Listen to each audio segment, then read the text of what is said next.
Hello everyone, in this video I am going to talk about static methods in interface. Static methods are similar to default methods, but the only difference is that we cannot override them in implementing classes. So one may ask, why do we need static methods?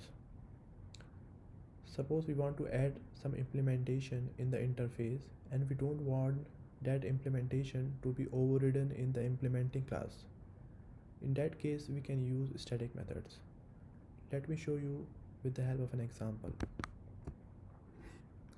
So here is my interface, default method. Here I have defined one default method and one normal method signature.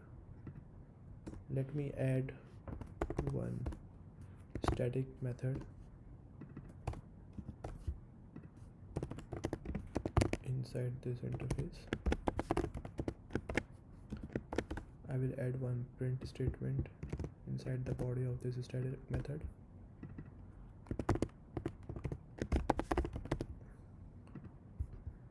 In the main class, I am implementing that interface, and as you can see, I have implemented the print method, and in the main method I am calling the print method, and then I am calling the fetch method, which is the default method.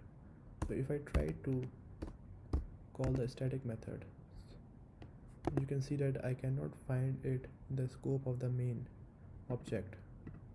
So the only way to call the static method is by invoking it on the interface class. Let me run this program.